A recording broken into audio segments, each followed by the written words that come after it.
listeners and all you straggling zombies, and welcome to Cut and Splice. This is Matt speaking, and as usual, I'm joined with. This is Jason. And this is Gil. And this time around, we are discussing the movie Predestination.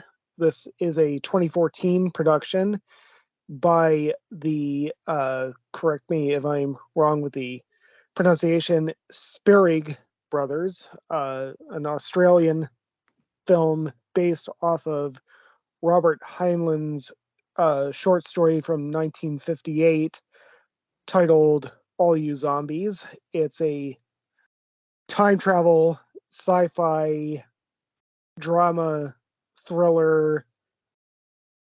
I think it would be safe to say Mindbender, starring Ethan Hawke and Sarah Snook, which follows a temporal agent attempting to stifle the terror attack by a terrorist called the Fizzle Bomber. But the amazing thing is that, at least for me, is that it's kind of a backdrop to the real story, which is a real exploration of a fundamentally a paradox, a time travel paradox, and kind of delves into some fundamental questions about free will and how much choice we actually have as human beings as we coast through life. So I thought that this would be an interesting discussion, and I'll just throw it out to the guys and see what they think. It's better than I thought it was going to be.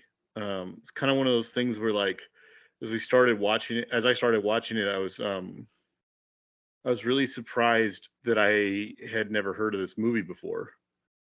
And it was it was good. It's a very complex story, and I think it was really well written.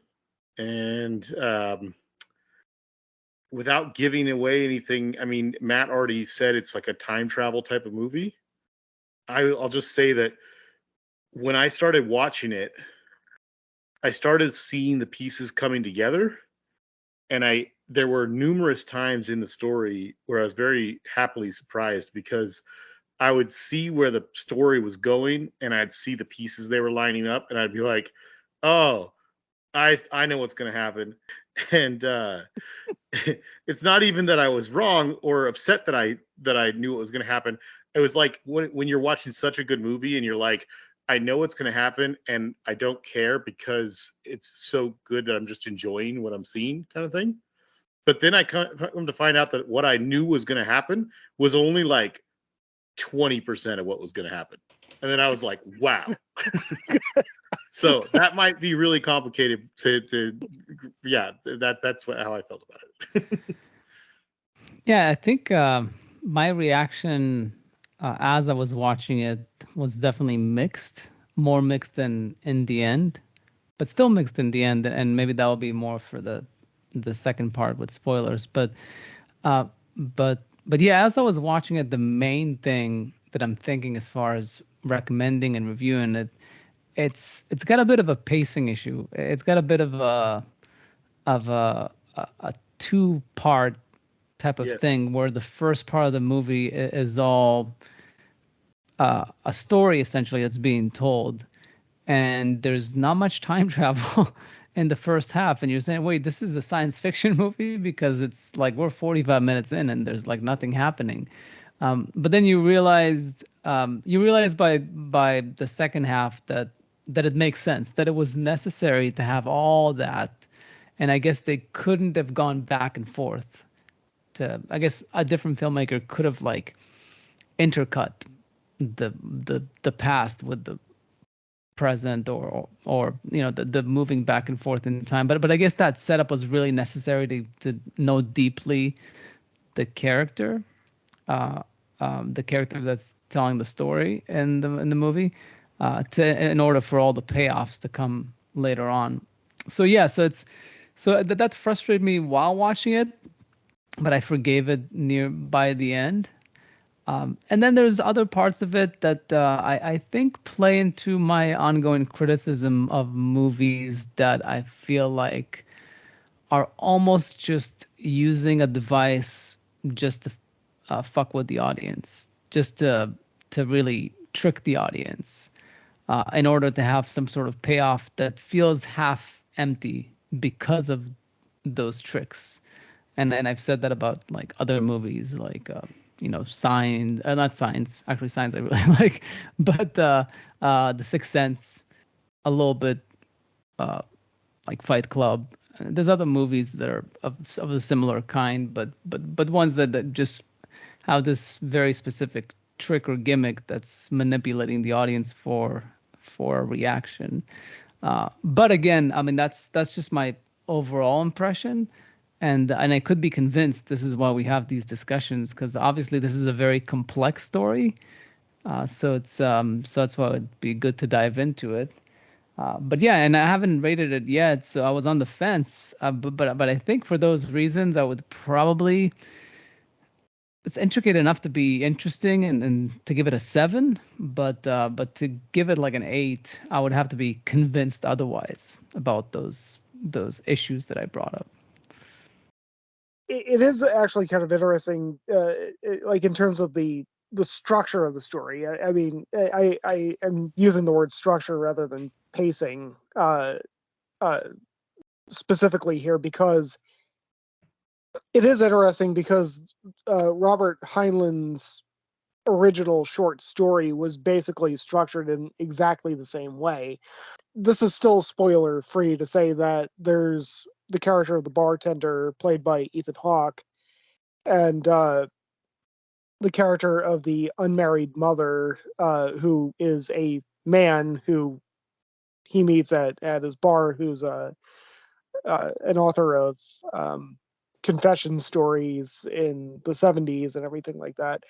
And the the first 45 minutes of the movie, fundamentally, except for the opening sequence, is just a conversation between the bartender and the unmarried mother about the past of the unmarried mother and how this person came to be who he is.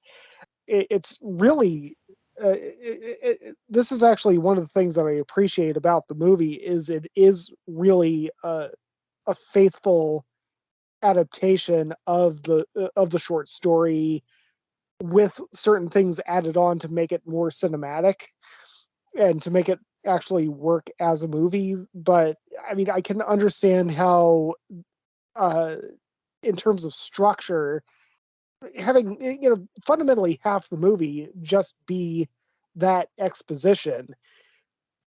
I can understand how, if you don't have a captive audience, like if you don't have people who paid money to get a ticket and sit there and see the movie, that people might turn it off and just kind of be like, okay, well, where's the time travel and the action going to happen? We're just watching the backstory of this character, and we don't really understand why. But then eventually you do understand why, and you start to be able to discover why you've gone through that this entire time. And in fact, by the end of the movie, you kind of understand that the entire movie was understanding who this character is. Not just the 45 minutes, it's the entire movie understanding who this character is. And how this person has evolved through time. Uh, I hope that was cryptic enough. But yeah, Probably. Okay. I didn't think ahead of time, as usual, about what I would rate this movie. Was definitely thinking last night after watching it that this is a movie that I assume that this first part of our discussion will be very short relative to our other episodes of our podcast, because I don't know how we can really even discuss much of this movie without going into spoilers. I mean, other than just Yeah. simply say, all I would say is that I definitely recommend it to people, especially if you like time travel movies.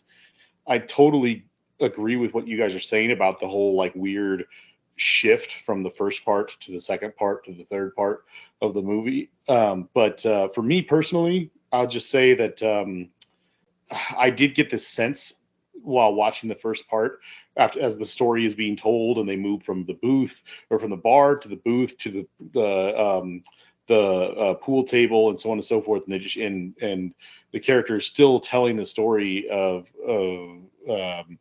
their early life and just all this stuff.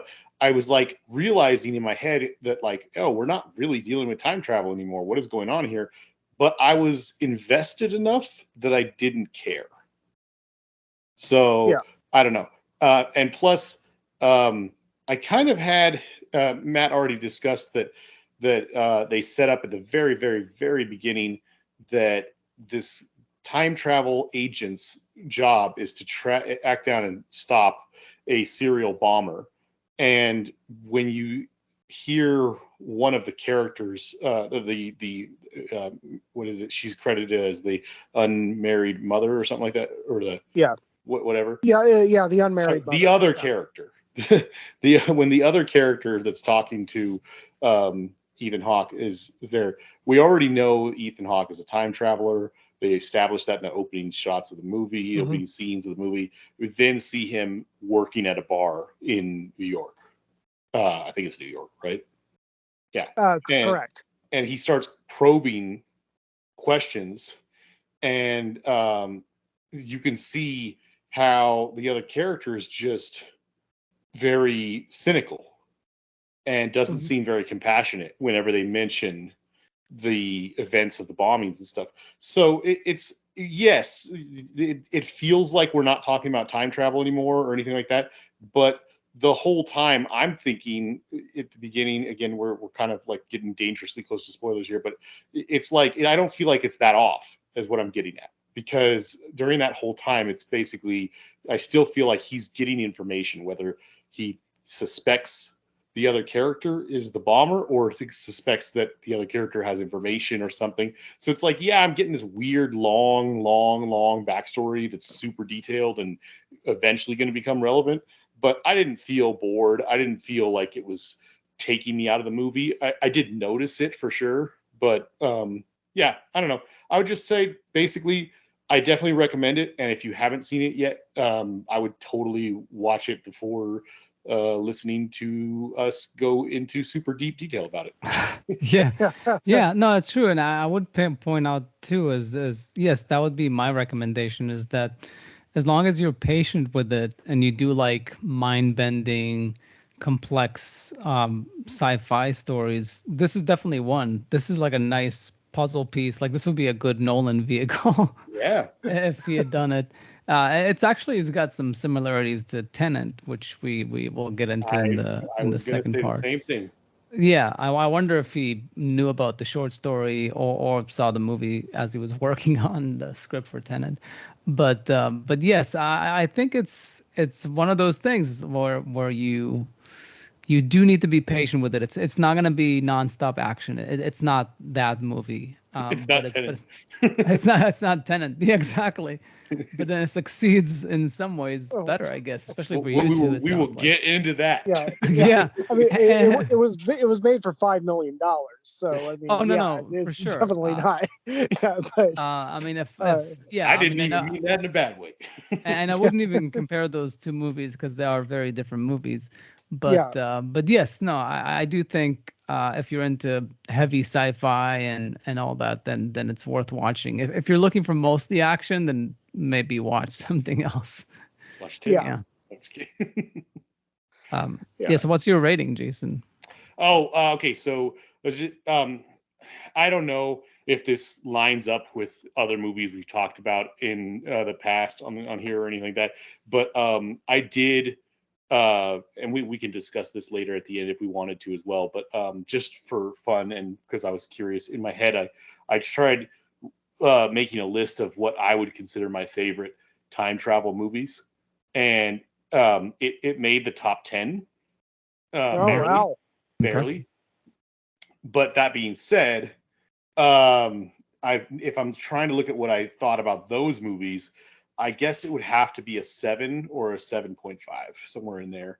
When I think about like how much I enjoyed watching it, I'd say like a 7.5, almost an 8, but I can't give it an 8 because at the end, I don't really feel like it had a whole hell of a lot to say, if that makes sense. Like I thoroughly enjoyed it, and I think it's a very intelligent movie.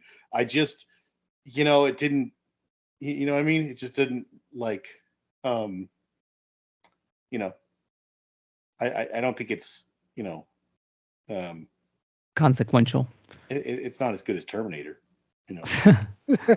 Terminator 1 or 2? both. Both. Though it kind of deals with the same paradox. It does. Matt. Come on Okay. now. So Matt, give your give your rating so we can move on already. Okay, I'll just say an 8.2. 8.2. Yeah.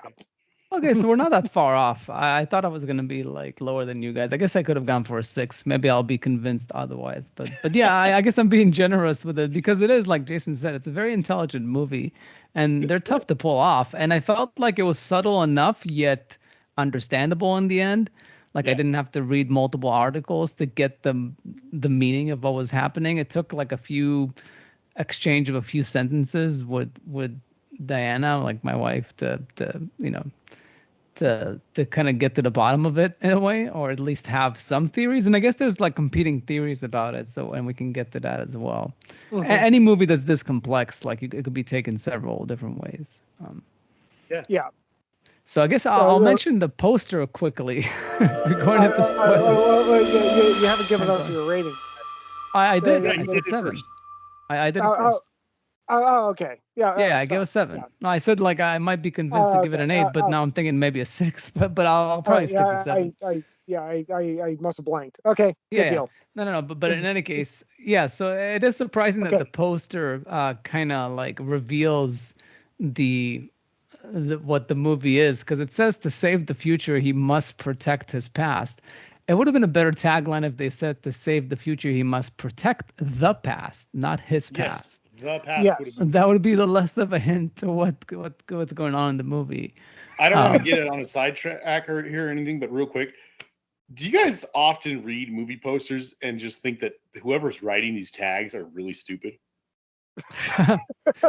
Well, I mean, obviously, I see a good tag on a poster about like 1 out of 7, maybe. Yeah. Honestly, I don't even remember the last time that I looked at a poster, but Oh, sad. I usually look at them on IMDb while we're doing the show, because I'm like on the page there for like the actors and stuff. But in any case, yeah. So it's yeah. So I guess who should go first? I guess Matt. I was interested because I think in your post about it a few months ago, you mentioned that it's one of those time travel movies that succeeds in not being like that the logic completely makes sense. well, I mean, it makes sense to the extent that a time travel movie that includes traveling into the past can make sense. I mean, obviously, you're going to deal with a paradox whenever you're dealing with time travel into the past, and that you're either going to have to deal with the the grandfather paradox. If you kill your own grandpa, are you going to you know that means that you couldn't exist to go back in time to kill your own grandpa, so that that's paradoxical. Okay, I guess since we're in the spoiler portion, it should just be pointed out that in both the movie Predestination and in Robert Heinlein's original story, all of the characters, all of the main characters in the movie are the same person. Yeah. So the character is born as Jane, but Jane turns out to be intersex. She has a baby, and because Jane is intersex, there are complications in the pregnancy. They have to remove her female reproductive organs. They reconstruct all that in order for her to become the unmarried mother. In the original short story, the unmarried mother is never given a male name. In the movie, it just goes from Jane to John, and then John eventually becomes the bartender, and the bartender eventually becomes the fizzle bomber. That's another deviation from the short story, by the way, which we can get into if we have time. But I mean, fundamentally, the movie is dealing with a paradox, and it is one of those things. Again, like with Terminator, where Kyle Reese goes back in time to protect Sarah Connor so that she can give birth to John Connor, and then Kyle Reese ends up having sex with Sarah Connor, and Kyle Reese becomes John Connor's father. Even though, Kyle Reese was born after John Connor, so it's it's the same kind of predestination paradox, but the paradox in this movie and in the short story, the paradox is really what the movie's about. And even though it's one of those things where, like, yeah, you're dealing with a certain amount of suspension of disbelief, and it's one of those things that seems nonsensical but could plausibly be true, which is basically what a paradox is. um, it is something that maps out all the interactions that this character has with him and herself throughout the years in such a way that you can actually map it out, and beat by beat it just maps out properly, that all of these things actually work out. And it's and it goes back to the 1958 short story. I mean, people have been mapping out the timeline of Robert Heinlein's short story for since 1958, and all of the timelines intersect absolutely perfectly. Do they though?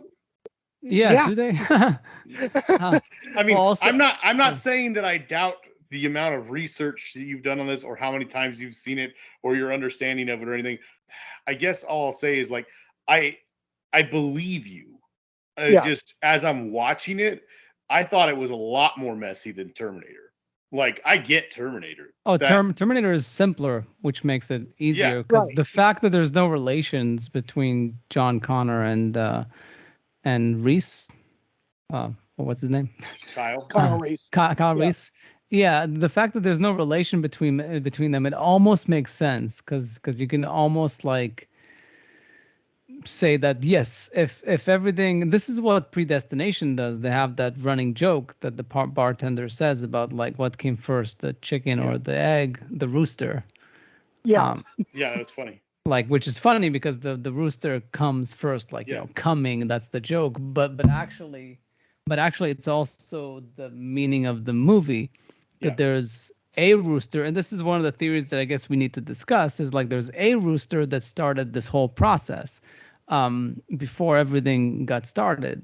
And in Terminator, yeah, you can say that's all occurred on a loop, that the continuation of John Connor and Kyle Reese, but they're not, unlike Predestination, they're not the same person. So in a way, it works more easily, logically.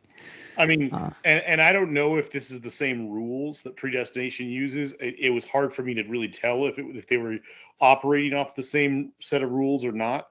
But I mean, Terminator is really simple. Terminator goes off of this idea that every time somebody time travels, it kind of, like, creates, like, a new sort of thing in a way. You just have to believe that at one point in time, before time travel happened, that the machines take over and Sarah Connor just happens to survive the big battles and whatever, and has a child. That child happens to grow up and become a leader that was just barely good enough to succeed at what he does. And then the machines, send somebody back and, send the machine back to do what it does in the story. And, Kyle Reese was just one of the best guys that John Connor had, and sends him back, and so on and so forth, to stop what happens. But then, the whole thing plays out again. Kyle Reese becomes the father of John Connor, and that's rewriting history. And he's now probably conceivably a better version of John. He's probably more prepared for the future, because now Sarah spends time grooming him to become what he becomes, and so on and so forth. So you think about it as like parallel loops next to each other, like a spiral, like a corkscrew, instead of like, a line kind of thing. And it makes more sense. It's pretty simple. There's this thing starts getting really complicated. Yeah, I mean, because the one thing you forgot when you broke down the whole order of things, Matt, is that the fact that it's a loop, that Right. the baby she gives birth is kidnapped and is dropped off in the past, Right. and that's Jane again.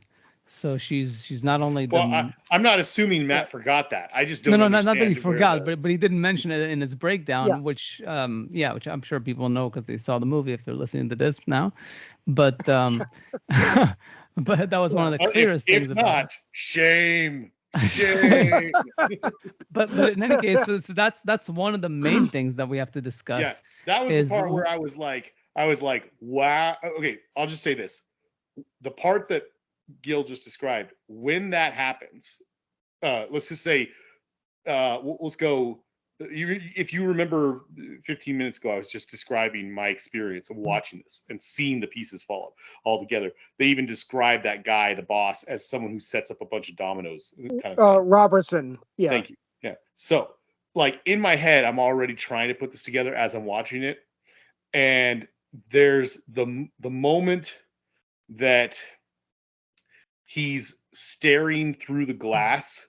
We don't know that he's staring at the babies yet, but we find out that he's staring at the babies. And then the guy comes forward and have a conversation with him.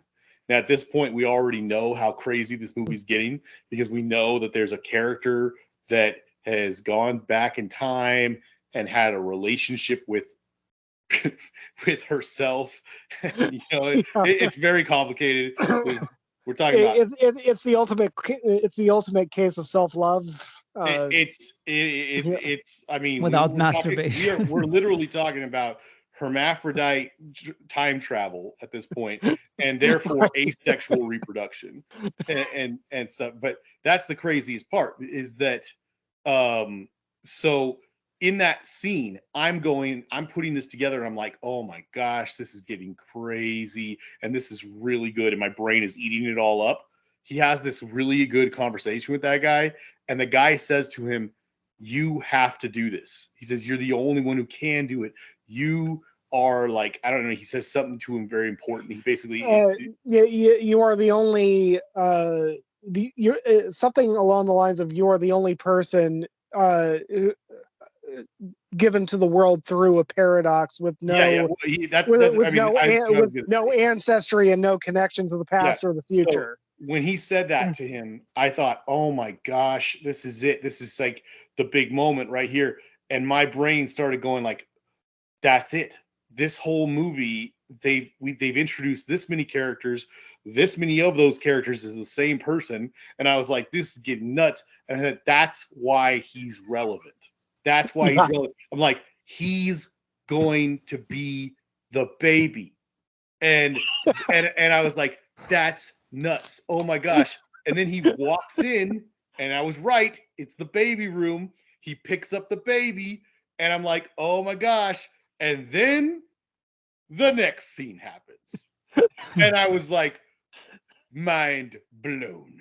I was like, what the hell? So it's like, in a way, because if you think about it, if they had only gone that far, say they had only had the balls to go that far, right? Like, so we already have a hermaphrodite traveling through time, having a relationship with him herself, and conceiving asexually of a child.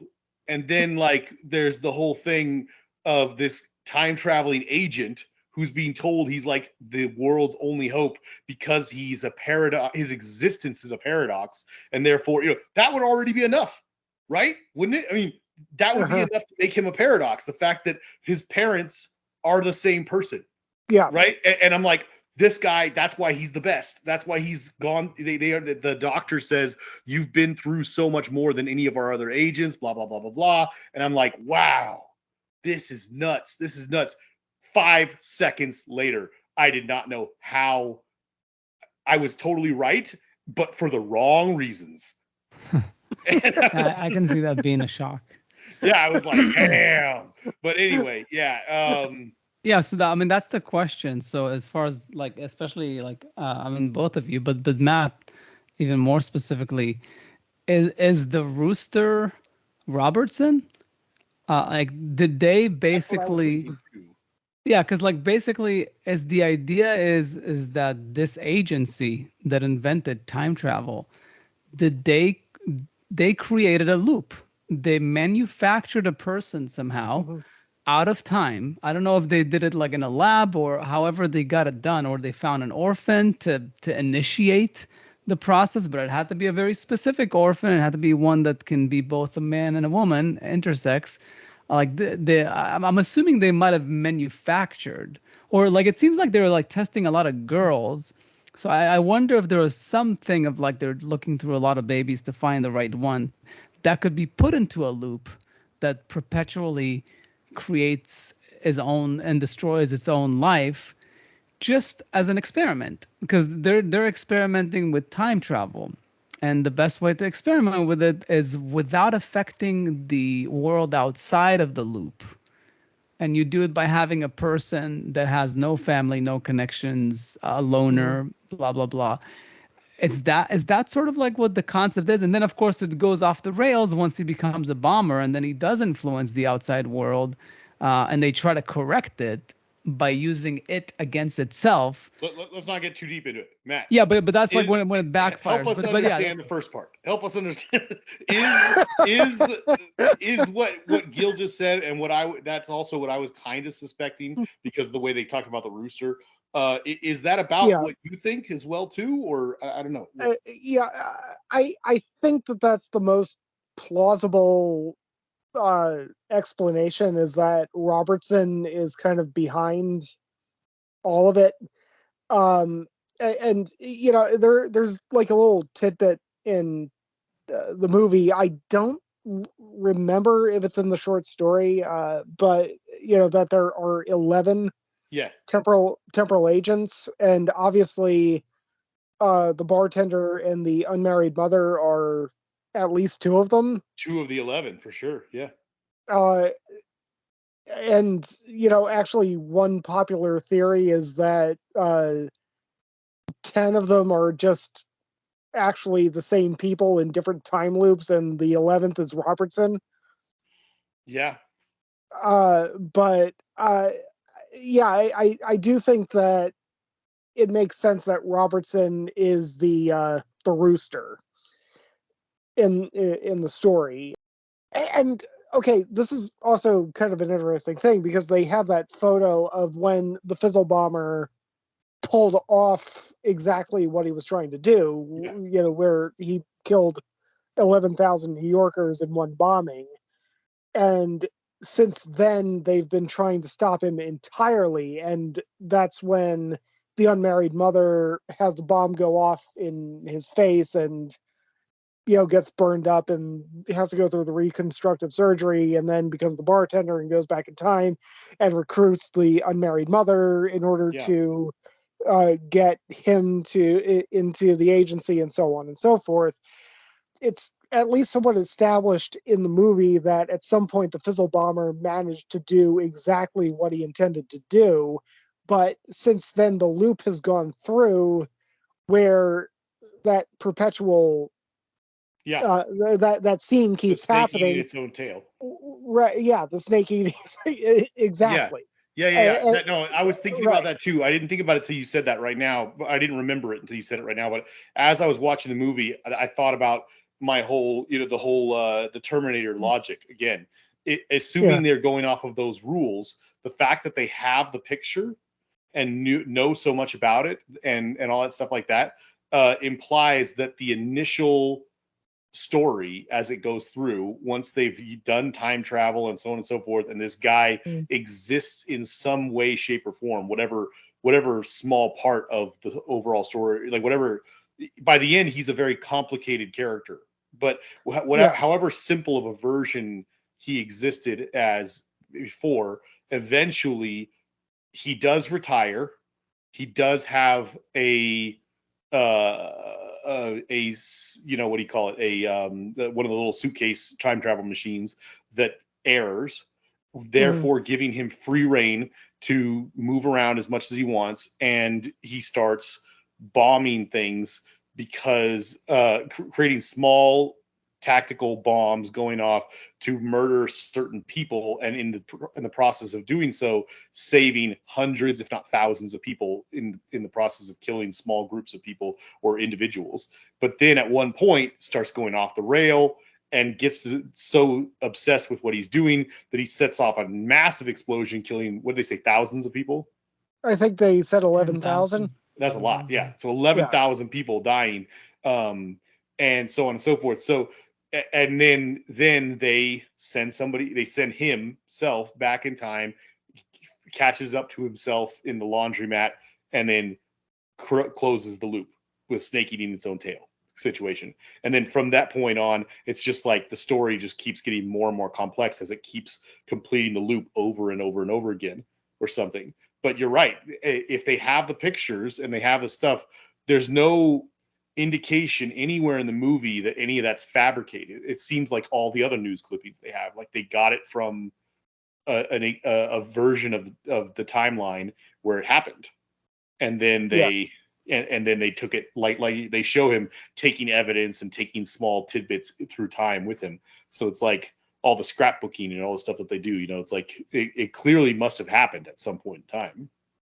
Yeah, and actually, one thing to bring up at this point, it is interesting foreshadowing that they did mention early in the movie that the Fizzle Bomber kept changing the date. Yep.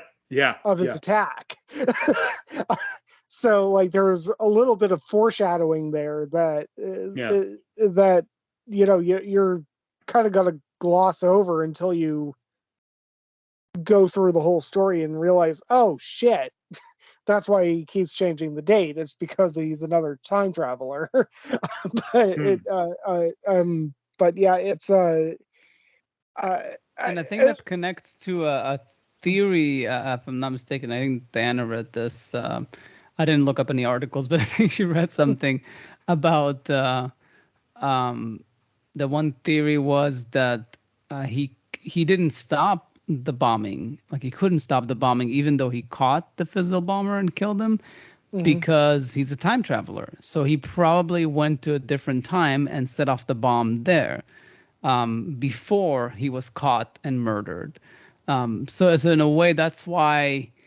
Because the theory that I had, and let me know if this sounds weird. I always have these weird things, but I thought that the idea is that the reason why it's a loop is that every time you go through the loop, you close one bombing. So, like, they start with the biggest one, and then on the next loop, they'll maybe try to, like, stop the next bombing and try to repair all the damage that they've done with this experiment. It's not very like a government agency, to care about people dying. Usually they will just like suck it up to like collateral damage for the purpose of science. But I thought that's what's going on. It's like, oh, this is the beginning of repairing all the issues that this experiment did, or something like that. But it sounds like that another theory is that you can't stop it. Like, they thought they can control time. They thought that, like, they can fix things, but it's predestination. It's what happened, and it's what always was going to happen, and there's no way to repair it. And this character is going to be stuck in this loop forever. Well, Gil, I don't know, Matt. You can tell me if you got this totally different. Maybe I don't know, but my understanding of it was that. Let me see here. I want to be careful about how I say this about what their intention was. When I say they, I mean the agency and everything. The people who set all this in motion.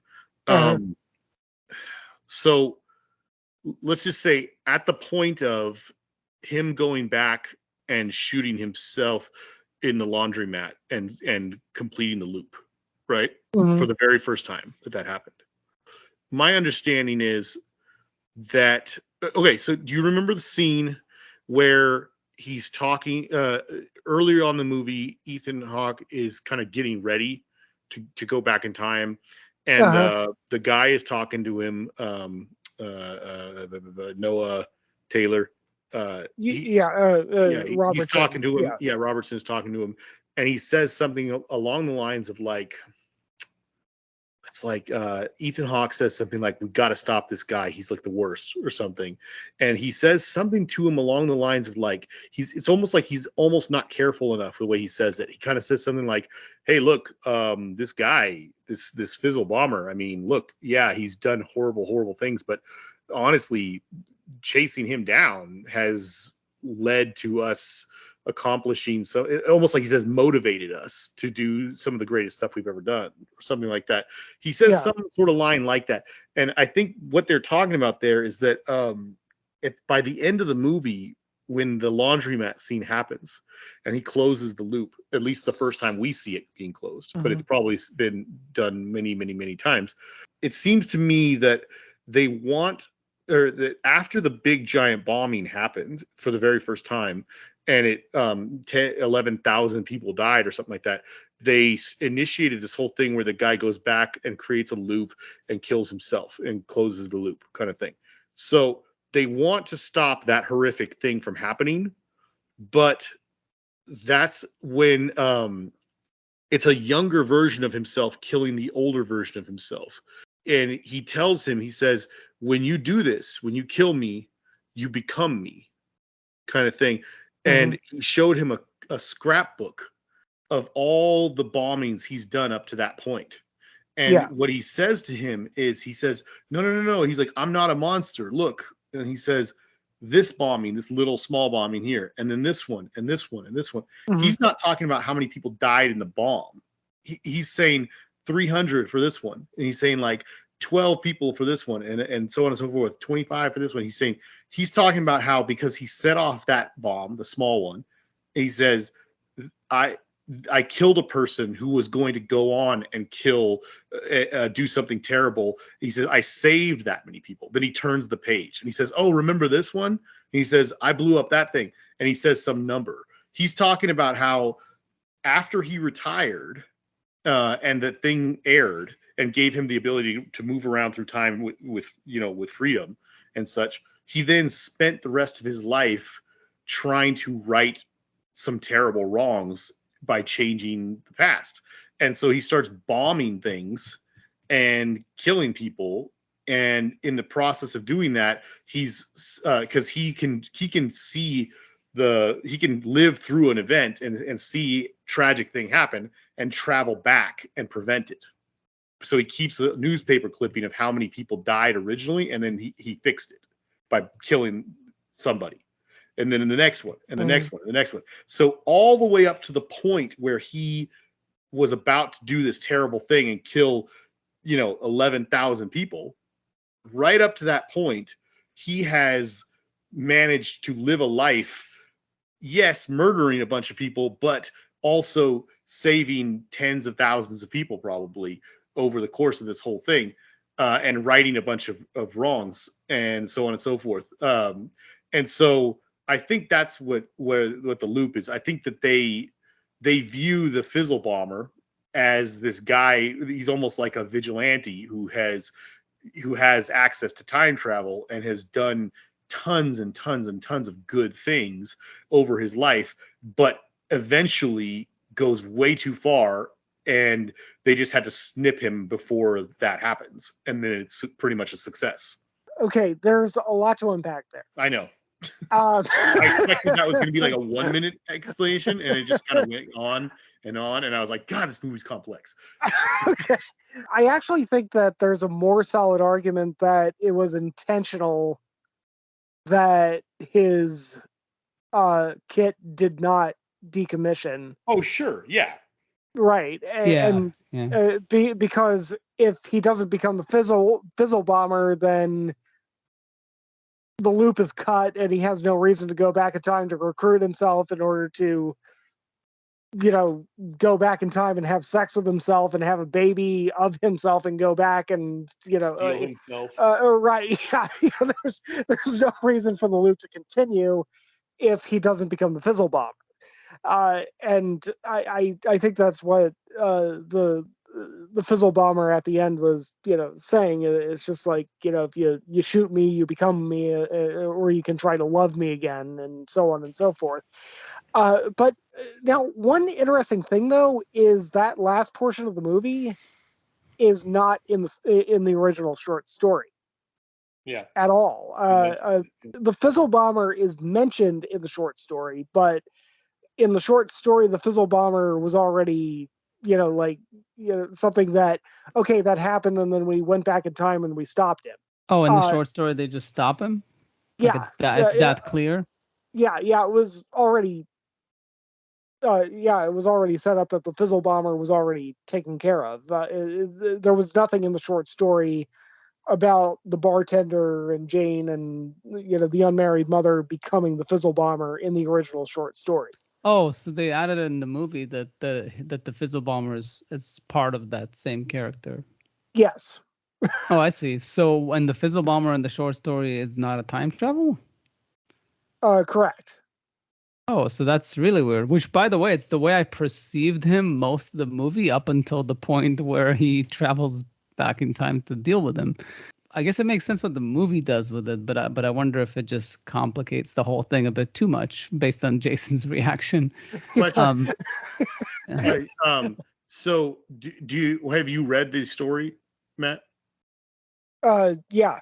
So then in the original story, if the fizzle bomber is not actually the same character, then is the fizzle bomber's actual only direct contribution to the loop of the character, the part where basically I mean, I assume that the bomb that blows up in the character's face and basically starts that third transition of that character's life was a fizzle bomber's bomb, right? That's not in the short story either. No. Oh wow. Okay. Yeah. Actually, I think that was a clever thing that the filmmakers added in, which is something that I thought was kind of lacking in the original short story, where if you're just reading the words, you know, if you're a visual thinker, you can kind of just be like, okay, how does I mean, there's a certain amount of willing suspension of disbelief to just say like, okay, Jane didn't immediately understand that the unmarried mother was her. uh, Yeah. Yeah, of course. it already takes that level of suspension of disbelief. And then if you add in the bartender without like the facial reconstruction thing, it becomes really hard to swallow on a visual medium. Yeah, And there's just differences when you're telling a story in right, a novel form. You can just right, get away with stuff. right. And so yeah, I think the filmmakers just had the wherewithal to write that in as a plot device to, I mean, Ethan Hawke at the beginning of the movie, says that line, even my mother wouldn't recognize me, Yeah. which is kind of a great line. So okay, it's funny you mentioned that. I watched the Yeah, movie and then I was like, okay, now I need to watch that first scene again. yeah, Like all of it. Yeah, me too. I feel So I like went back and I watched the first scene again, and it's really funny that when he stares in the mirror and he reacts the way I think anybody would if they're suddenly looking at themselves and they don't even recognize themselves. And he kind of goes like, he's first kind of a little shocked and a little concerned, and he's like, oh, And then he kind of steps back and goes, yeah. And the guy says, well, and you'll continue to heal and so on and so forth and blah, blah, blah. And he kind of keeps talking in his little doctor speak. And then he says that line Matt just said, wow, I don't even think my own mother would recognize me. And then he kind of chuckles just a little bit. I was like, that's funny. He doesn't have a mother. Well, because no, but also the mother is him. He is his own mother, and he didn't recognize himself. Oh no, that's for sure. But also he probably should have said like, this is amazing. Like I just got carved up by like, flames, and I look like Ethan Hawke now. But in any case, but maybe that could lead to some of the issues that I have with the movie and those devices that they used, is because, for one thing, I don't buy it. Like I don't buy. It's tough for me not to buy the fact that Jane doesn't recognize John, or like the transgender version, the male version of herself, because they're not that far removed. They still have the same eyes. They're still the same face for the most part. Mm-hmm. Yeah, I mean, I can buy it. Like, she's got the glasses, so it's got the whole Clark Kent thing going there. Well, I was gonna say, Jane is still pretty at this point. You know what I'm saying? Like, she probably, it has never entered her mind that she's ever going to change. Yeah, I can see that, because you don't know how you're gonna look as an old person, and like old person that looks like a man, a male version, but older of you. Yes, but that's one thing. Like, I have a few. I know. Yeah. and then like the Ethan Hawke thing, it's too weird. Like, it's one thing if they're gonna reconstruct the face and it's gonna look different, but I guess, and I wonder if that was part of the Rooster, like part of the agency's trick, is like, we need to change his face and make him so manly that he wouldn't be able to even conceive of himself as his prior person. Like, maybe that's the way I can only explain it, because they've shifted his look too drastically with the reconstruction. And then on top of that, I mean, the voice too. I mean, the voice is very different. Like, now he's a manly voice. Like, he talks about the struggle of like when working on his voice and stuff, and then Ethan Hawke is like a man, So that's like a bit of a stretch as a story device. I feel like. But it's one of the many ways they had to use to trick the audience, like Matt said, because like, if it's not on a page, if it's on the screen, it would be very obvious too early on what's going on with these characters. And then I had like one last thing that really bothered me, and I can't remember it now. But I guess I'll if it's important enough, I'll remember it. But it's mainly those two big things that really bothered me about, and I didn't buy. And was the biggest gimmick in this I can movie. mention a couple of mine. Maybe maybe one of yours will be mine. Yeah. One thing, just to throw it out there, I had an issue with the voice thing until I went back and rewatched that first scene again. When he's staring at the mirror, the Japanese doctor or whatever. Yeah, there goes my singing career. Yeah, he says to him, your vocal cords have been irreparably damaged. Your face might heal, but you'll never sound the same way you did before. And then he goes, there goes, in his still unhealed yet his gravelly voice, he goes, there goes my singing career, or something like that. Yeah, that's true, exactly. And this leads to, you reminded me just with that good, one. Good. Go ahead. So the other one is, and this is where even the one you just said, but the vocal cords, that gets into like Sixth Sense territory for me. But where it really like, where the kicker really is like, oh yeah, and time travel, gives you dementia and memory loss. So that's why you can't remember yourself or what you've done before, or that's why you have to make notes, like the guy from Memento, like make these recordings and stuff. They did say that, dude. So I was a little confused why he says he's making notes for himself and then it says like, what does it say, 7 years later or something like that, and he's still making the same notes, and I'm like, but it's not like he's later. It makes sense when he's making the notes that he's going to give to Jane, or to the unmarried, whatever, that unmarried mother. It makes sense because that character is a brand new recruit that he just spent all this time listening to the story and so on and so forth, and then said, I can put you in front of the person that did this to you, blah blah blah blah blah blah blah blah, all that stuff, right? And so that makes perfect sense that he's leaving all these notes for a new recruit. But they did say that, and I totally missed that until you said it right now, that he's making the notes for himself as well because of the memory loss, dementia stuff. That is a little convenient. Yeah, no, that's the crucial point of the movie. That's why it works, because he's not. It seems like he's not supposed to know. No, it's. I guess sometimes he doesn't. Sometimes this is another issue with the movie. Is like sometimes he does know what he's doing, and sometimes he doesn't. Like I think there's a reason they say he's got memory loss, because otherwise he would know that Jane is him. And also, not to mention, he does know that. Well, the bartender does know that Jane is him. I'm not sure if he does. That's the thing. I'm not. That's because they say that he has dementia, like from time traveling. He can't remember his past. No. That's why when the bartender, actually retrieved the unmarried mother in that scene toward the end of the movie, he said, and this is also straight from the short story, now you know who she is, and you have a glimpse into who you are, and now maybe you're ready to see who I am.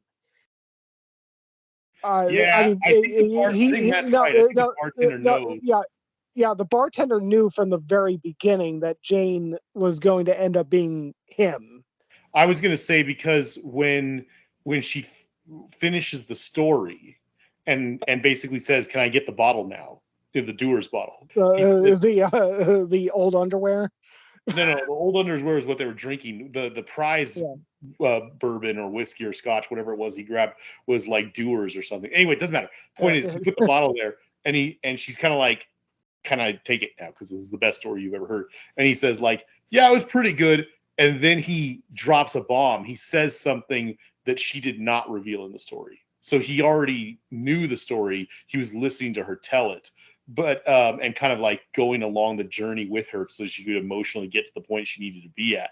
But he already had more information than she was giving, because he says something in that scene, and she like steps back and is like, "What the fuck?" She's like, like "Who are you? How did you know that?" kind of thing, because she didn't tell him that.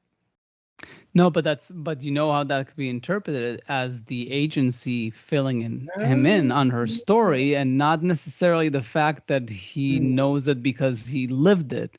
Because why would they bring up the dementia thing if it wasn't like a device to say this is why he can't remember that she is him, and this is why like he's okay intervening with her life, not knowing that it's him. I think he realizes in the end. I think because in the end of the movie he shows the scar and everything, right? Yeah. So I think that there's moments that he remembers and there's moments he doesn't remember, and maybe it's on a tape somewhere or in a notebook, but he reads it like towards the end.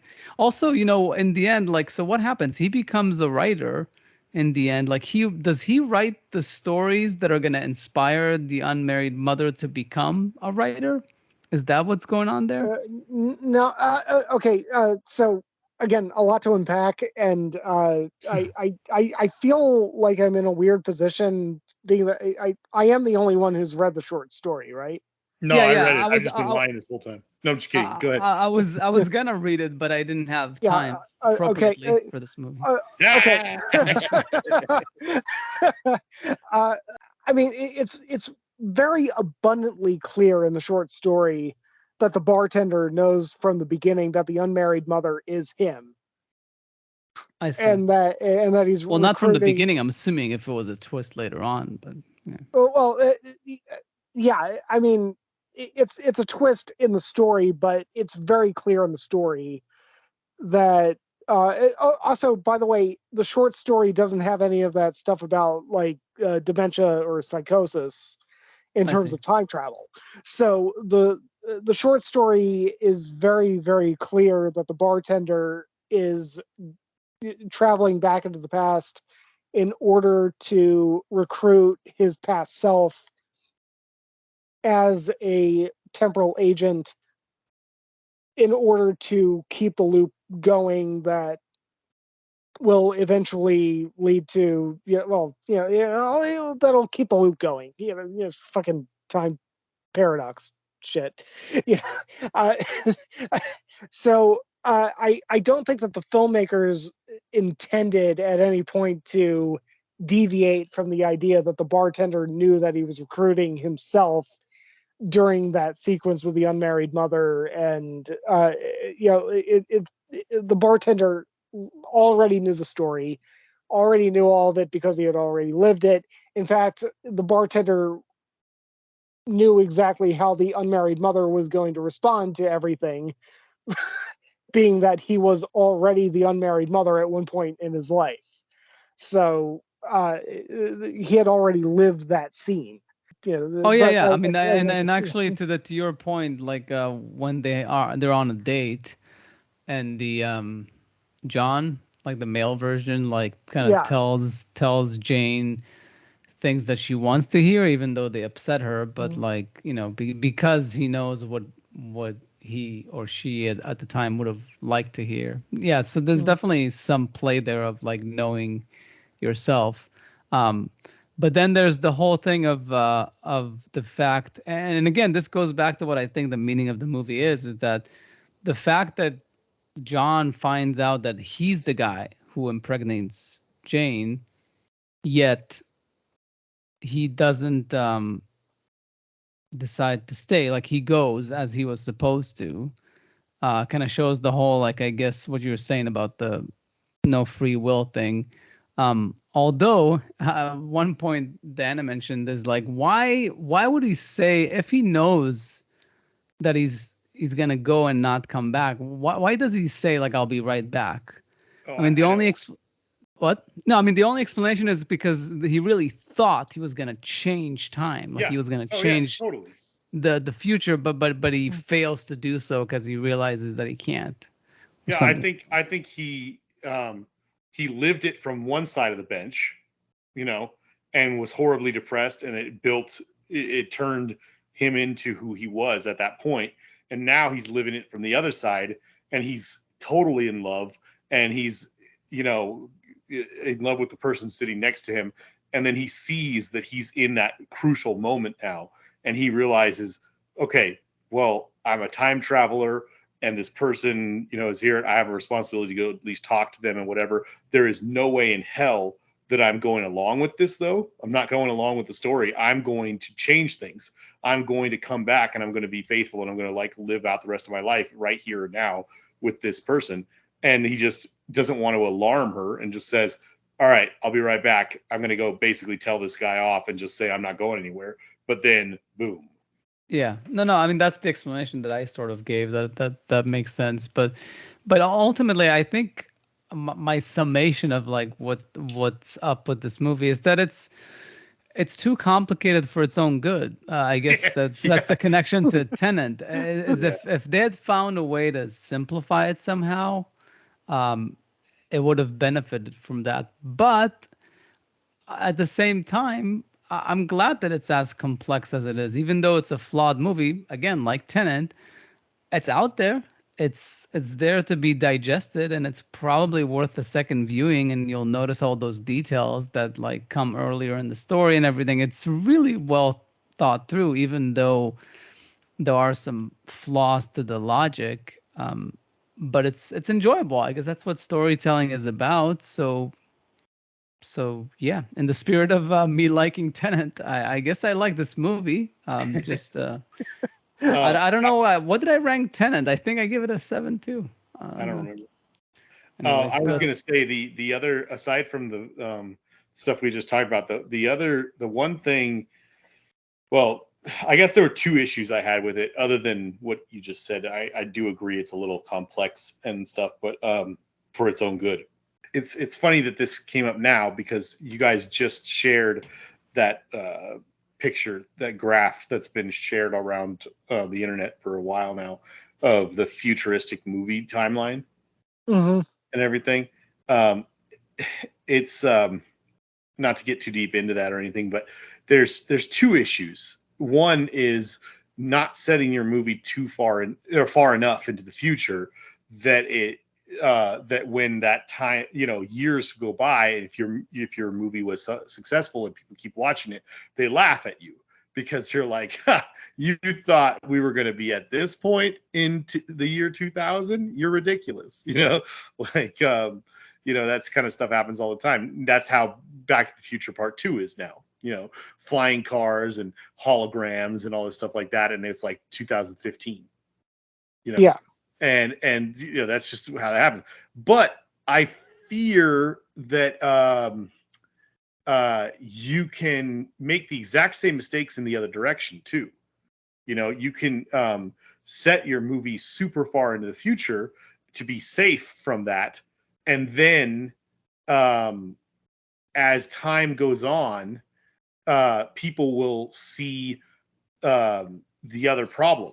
They'll see the technology you're using that's supposed to be, say, let's just pick a number, let's say 50 years from today, and go, well, we're already way past that. So it's a difficult thing. But the reason I'm bringing that up, aside from the fact that you guys were just talking about it, is I kind of had an issue when I'm watching this movie because they say time travel was invented in 1981. And they're only able to travel back, forward or backward. What was it, 43 years? I think they said 52. 52, whatever. 52 years from the 0 point, which is 1981 or something like that, right? Or just the year I was born. Yeah. Now, let's pretend that the year that Gil was born, some scientist out there discovered or stumbled upon time travel. I'm okay with that. Dr. Emmett Brown. Yes, Dr. Emmett Brown. No, but I'm okay with that. It's all right. Dr. Emmett Brown figured it out in 1985. That's okay. A few years later, that's okay. It's fine. I'm all right with that. But the air quotes future stuff, the stuff where he is, doesn't he say at one point? She asks, "Where's what's his name? Where's the boss guy?" And Robertson, where's Robertson? And he says, back in his office in 1985. And so let's just assume that even that's just like an arbitrary number or something like that. I don't know exactly what year it's supposed to be when when he gets the face damaged, grabs the box, and goes back to his time. And then wakes up in the bed with the bandages on his face, and they've put him back together. I don't know what year that's supposed to be, but I think it's like mid 90s. Okay, that's what I thought too. I thought mid 90s, and I'm like, you know what? They gave people a lot of crap for the movie Face Off because you're like grafting facial skin onto somebody. That was not possible back then. In the 90s, we had barely been able to like graft your own flesh from like your thigh or something, or your calf onto your face, and it was really rudimentary. I mean, like, I think that was in the 2000s we were able to do that. Like, I'm telling you, I don't care what if this was even taking place now. That guy's face got that badly burned. 7 years later, he's not looking like Ethan Hawke. Yeah, no, definitely. That's a major issue. Some awesome plastic surgery right there. I mean, I wish you could get. I mean, I'd go burn my face right now. They should have fucked his kid face a bit up, like for the movie, for sure. I chalk it up. You want to know how I got these scars? That's really good.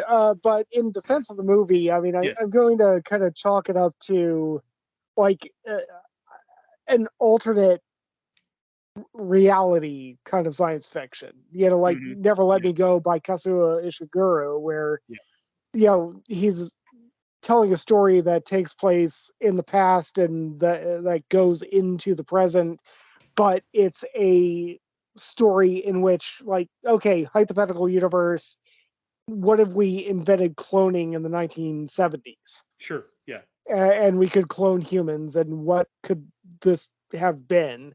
Uh, I mean, obviously, it's based off of a short story that was written in 1958. Well, Was it? published. That's a long time ago. Yeah, published in 1958. As far as Robert Heinlein was concerned, all of this was taking place in the future. What were the dates that Robert Heinlein wrote? All the same that was in the movie. Oh wow. Okay. I mean, literally down to the unmarried mother being officially placed into the temporal agency exactly on my date of birth, August 13th, 1985. Wait. So just to be clear, hold on. So you're saying in the 50s, Yeah. Robert Heinlein was writing a short story about us going into space for long periods of time, astronauts going into space for long periods of time, even though we had not even gotten anybody much more than like an orbit or anything, right? I mean, we didn't get to the moon till the late 60s, right? Yeah. So yeah, I mean that's pretty forward thinking. So he's talking about that happening, and then he's figuring that the time travel stuff would be about 30 years down the road in the 80s. Right. Okay. I think Robert Heinlein actually intended his short story to be viewed as like an alternate reality too, because Right. No, I wanted to make sure that's the dates that you were talking about. Yeah. So I think that's a safe bet. So I mean, you actually, if you're going to make the argument about, like the medical technology and everything like that, I think that you can explain away Ethan Hawke looking like Ethan Hawke uh, as the bartender in the alternate universe, alternate technology kind of science fiction, playground that I think is pretty much present throughout the entire movie. I mean, we, obviously we never had Space Corp in like the 1960s. Right. Yeah. If you're going to actually nitpick it, it's the fact that he still has the cesarean scars. Yeah, that is, yeah. I mean, you just made the point for me. Yeah, it's the fact that like his face looks like Ethan Hawke, but they couldn't cover up that because Yeah. if the Yeah. rooster, if the agency intentionally made him look that way in order for this scheme to work smoothly, because obviously it would really mess up Jane if she knew who he was, or like or at least John, um although I wonder, yeah, because the past, his past self doesn't know him. It's you're presuming that the future self knows, and that dementia is not playing into it. And I do wonder. I guess if on a second watching, I'll see why they mentioned the dementia, because I really felt like it was a cop out device there that really bothered I me still think it was a cop out device, but I think it was a cop out device to give for a them different purpose. helpful, to give the movie helpful narration. No, Yeah. then well, Gil, I'll let you finish, buddy. Yeah, But please I entirely disagree with that assessment. Okay, yeah, and again, I unfortunately, and I guess I do need to see it again to understand, because while watching it, I felt like that bothered me, that they excused away the explanation of why he wouldn't know certain things is because he has dementia. Again, the movie is just getting too complex for its own good, type of thing. But yeah, to finish the thought about the what was it, the agency trying to hide the fact that it's him, they would have fixed the scar, but the scar was only shown in the end to reveal that he was her all along. But that could have been shown in a different way somehow. But in any case, yeah. Well, I think you could even make an argument that they didn't need to show that. I thought visually it was excellent. Yeah, I mean, You know what he could have it done? He could have was. put the glasses on that were kind of like Jane's glasses. I don't know, something like that, Oh instead well, of a I mean, scar. but I mean, there's that whole montage at the end that shows literally Jane from a child all the way to him. That and that shot of him with the cesarean scars was before that, and I Yeah, think that montage at the end, if you didn't figure it out already that they're all the same person, the montage does it. You don't actually need to see the the scars. scar. Yeah, Uh, exactly. It was a uh, bit too much. Yeah. so I mean, I do think that that's a flaw in the movie that we can, point to, that, maybe, like, if they could fix that massive scar that was running across his fucking forehead, like making him look like a zombie. uh, Yeah. Based on a story called All You Zombies. That they should be able to fix the cesarean scars and everything like that. But now I think that the whole thing about the psychosis and like the brain damage and all that stuff, I think that that was put there not to uh, make it implied that the bartender doesn't know what's going on in the past. I think he's always fully aware of what's going on in the past.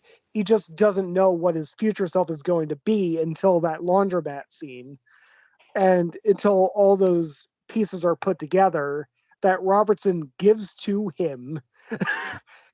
And I think that the psychosis portion of it was actually part of the plan. It was Robertson's plan. It was part of the whole predestination paradox that he is eventually going to kind of lose his mind, and he's going to become the Fizzle Bomber, and that is going to be the catalyst that keeps the loop going. Yeah, no, and I think I buy that for sure. So the dementia part comes more into play, I guess, later on as he gets older. Yeah, Like the fact that he says, "I'm not gonna become like you." Well, you're not gonna remember that you don't want to yeah. become like him. You're just gonna become him. Um, Yeah, that part of it, that of the movie, and also just your analysis of that. Um, I was thinking it while I was watching it, and really thinking about it now that you're discussing that. But it's interesting that I thought really reminded me a lot of there's a Marvel Comics character. One of the Avengers villains is named Kang the Conqueror, and he's actually just sort of been introduced now in the one of the shows. Mhm. But they'll probably have something with him pretty soon. But in the comics, he's a time traveling supervillain, and he's extremely powerful, and he just pops in and out of time all over the place because his whole life is about time travel. But aside from facing the Avengers numerous times, he is in the comics. He's always kind of or not always. Let's just say often um, running into problems with this other character called the Immortal. And the Immortal is this like almost disembodied head character that has lived for so long that he's very wise, and he's also kind of a weird, controversial type character. That, but you later find out that the Immortal is Kang the Conqueror, thousands and thousands of years into the future, and he's just realized that his the things he's done in the past is not so good or something like that. So he's trying to stop some of the things he did, and Kang knows that the Immortal is him, but is constantly fighting against the idea of becoming that what he sees as a weaker version of himself, Hmm. which I always found very interesting. Yeah.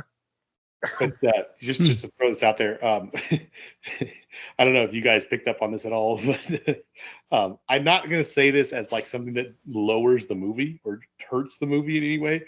But I rolled my eyes at one scene because Okay. they did it in Bill and Ted. And if you're going to be a serious time travel movie, like one of the best time travel movies ever made, it's probably best to not do something that was a joke in Bill and Ted.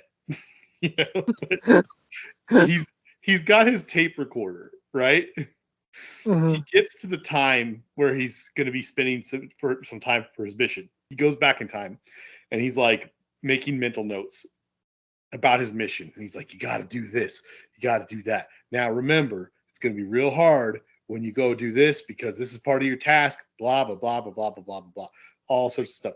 Then he goes up to the window and looks outside and he goes, now remember, it's fall in New York or whatever. It's winter or whatever the hell month he says, and he goes, make sure you pack a hat and jacket and something like that. And it sounds like he's talking almost to the other character or something like that. But a moment later, he smirks as he opens up a closet and there's his jacket and hat and whatever. So they did the whole thing from Bill and Ted where they're at the end of the movie, they're like, they're having all these people trying to stop them, and they realize one of them is like, I need something, and then like 2 seconds later, it just appears in his pocket or something. They're like, how'd you do that? I just made a mental note that we have a time machine. Later on, when we're all done with all this, let's just make sure we go back to such and such and put this thing in my pocket or whatever. And they start abusing it. And there's like a person who's got like a gun or something at them and is like, don't move. And he goes, oh, let's remember to put a trash can up there. And like a trash can falls on the guy's head or something. It's like, I was like rolling my eyes like, come on, you're just going to have the jacket appear in the closet. Give me a break. Well, at least they didn't do it as much as Bill and Ted. No, I know. But that was a comedy. So Yeah. Also, there's a huge paradox there at Bill and Ted because, like, what if they don't get to go to the future where they can put the stuff there? something tells me that the writers of Bill and Ted didn't go that far They into didn't worry that much about didn't worry the too much. nuance. And the funny thing is, it does raise the question, for Predestination, what if the bartender just, instead of shooting himself as the fizzle bomber, just like put the gun to his own head and blew his own brains out? Like, Oh, wow. Yeah, but that's the thing. I mean, and that's why I'm not sure that he knows that it's him. Like that's well, like I mean, he definitely knows that the fizzle bomber is him. Yeah, you're talking about he puts the gun to his head at the end in the laundry. You mean in the laundromat to shoot himself Yeah. instead What I of the thought you were fizzle talking bomb. about. Yeah, that's an Yeah, interesting but concept. he's convinced that he can change the course of Yeah. events, which No, I'm not claiming that he doesn't believe that he can change the course of events. I mean, like the last lines of the movie, you'll have to make tough choices. You'll influence the past. Can we change our futures? I don't know. The only thing is that I know for sure is that you are the best thing that's ever happened to me. I miss you dreadfully. I mean, like, he doesn't know if he can change the future. All he knows is that there's going to be an influence of the past. All I'm asking is, within the rules of predestination, if he just put the gun to his own head and pulled the trigger instead of shooting himself as the fizzle bomber, what would have happened? Yeah, there isn't enough for us to go on in this. Unlike Looper, which explicitly shows what happens when you do something to somebody to the past version. They never have a scene like in the bar or something, or in the park would have been an interesting moment to do it when he reveals the motherless childless No, mother, the unmarried mother. the John character, when when he walks away from the bench and goes up to Ethan Hawke, right? Yeah. In that moment, we discover that, and then I don't know, whatever. If at some point in time when the two of them are in front of each other, if they had reached out and done something that unexpected and like you know he accidentally like cuts the younger version's arm or something, and then a scar appeared or something, then we would have known for sure that would have been a possibility. But yeah, I mean, the rules seem to be that, like, if the unmarried mother came up to the bartender in that scene where he's sitting on the bench and just shot him and killed him, that both of them could have just disappeared. I would think all three of them would disappear, because then the baby would never. Yeah. All three of them could have just disappeared. I guess that's not the rooster's plan. So, Their just quality. to throw this out there, I already kind of once and 1.5 times have mentioned what my experience was watching this movie. But about, let's see, it would have been probably just as soon as the bar section is done and he's recruiting her, they jump for the first time, and he starts handing her clothing to blend in, and a revolver and a few other things, and says, all right, I'm going to put you in front of the person who ruined your life, and you got to be ready. You got to be ready. And he starts kind of psyching her up and all this stuff like that, right? All at that point in the story, I was like, wow, this movie is crazy, because it went from this long, detailed backstory, and now we are finally kicking into gear with some time travel stuff. And at this point in time, I'm like, this is like the indie movie version of Time Cop, and I can already tell you it's going to be so much better. And then about maybe 40 minutes later in the movie, at some of the other points that I discussed already, I was like, my God, this movie is not like Time Cop at all. This movie is this movie is basically this is like the Terminator paradox surrounding like a Tenet story, because it's got that whole connection of like, they explain it so simply in if anything in Tenet could be simple, but the pincer idea of addressing a problem in time from both directions kind of thing.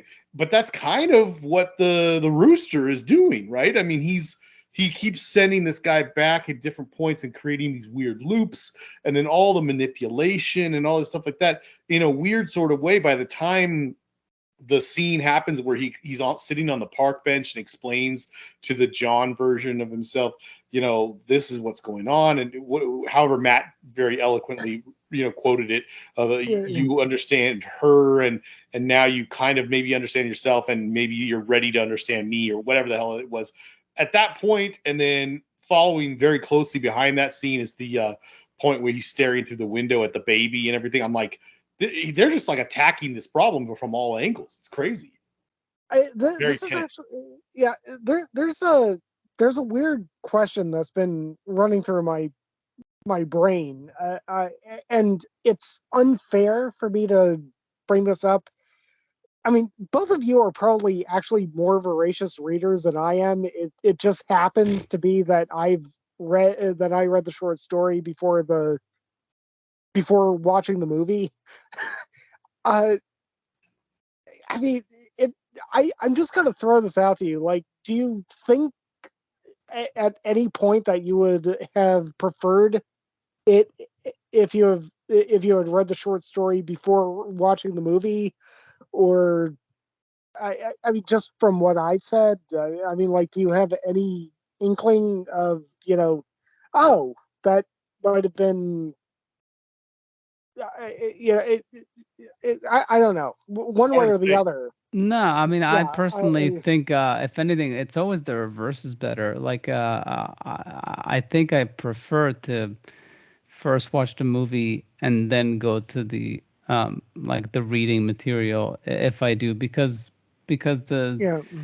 yeah, because the movie is really more so enjoyed with the twists and turns, whereas like with the book, it can kind of fill in the gaps, or at least what the intentions were. Especially if it's a long book, then you really get into the details. Like I've often said, Children of Men, I really want to read that book because I feel like there's so much lacking out of the story in there. It's such a stripped down story of what that universe was that I wonder if the book has so much more as far as Mhm. the themes and all that. So yeah, I think to me the reverse makes more sense. But there's cases where I've read a book and then I want to see, let's see how they translate it into a Yeah. movie.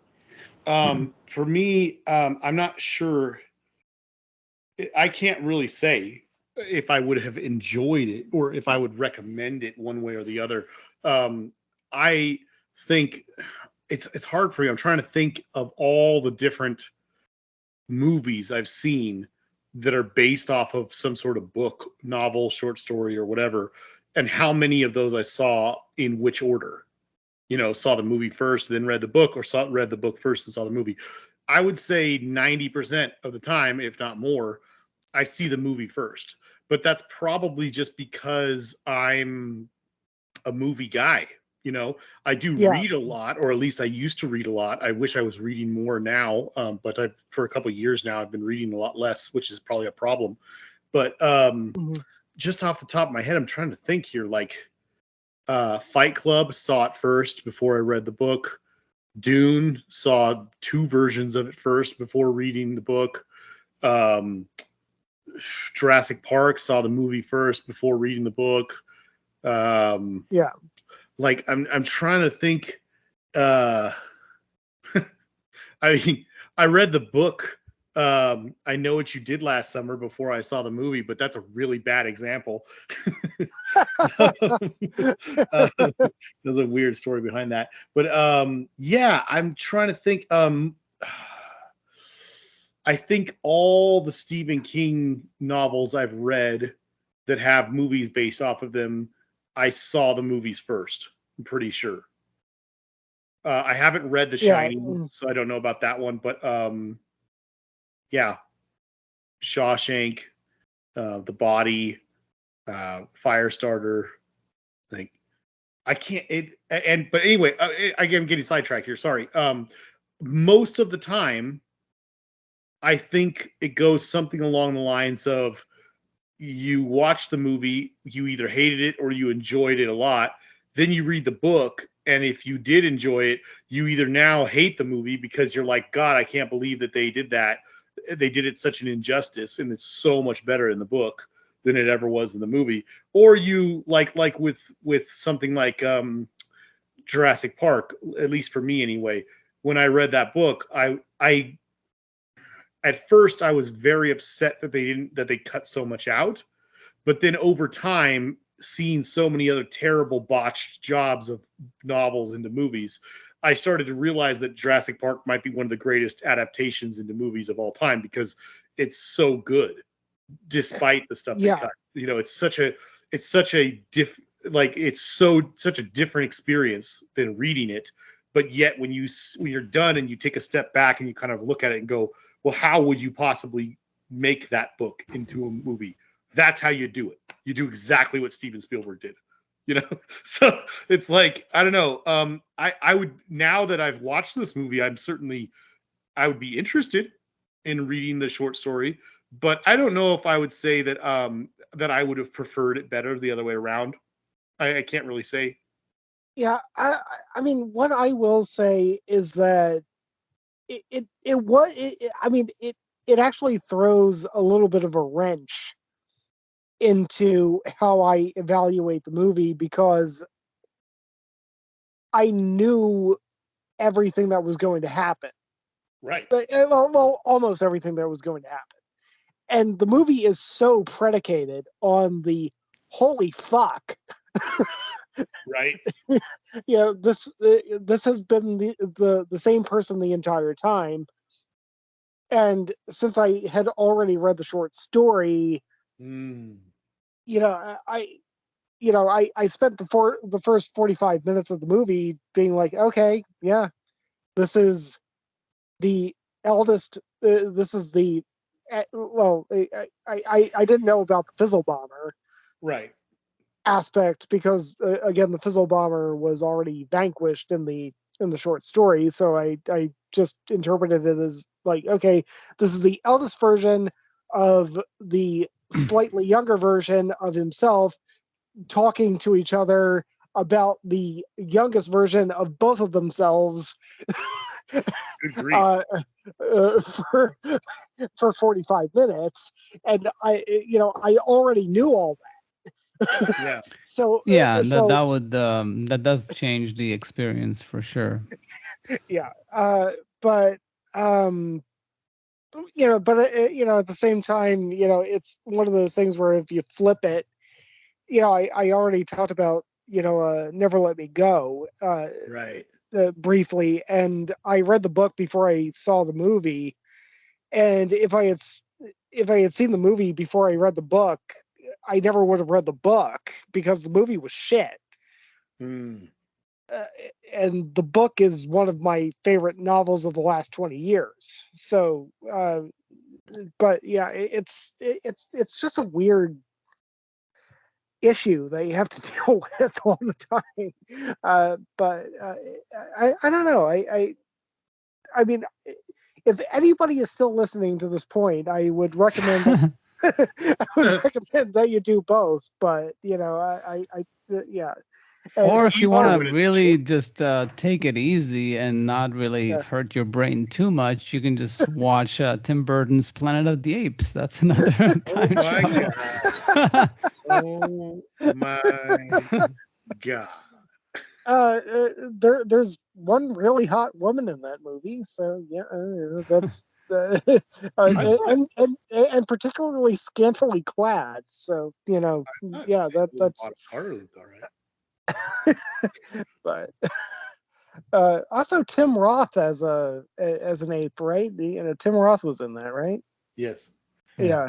Yeah, yeah, Tim Roth There's is in that movie he is trying to deliver the performance of a lifetime with like what I believe they said was like 4 to 6 hours of makeup every day or some crazy crap like that. yeah. Tim Roth is a very underrated actor.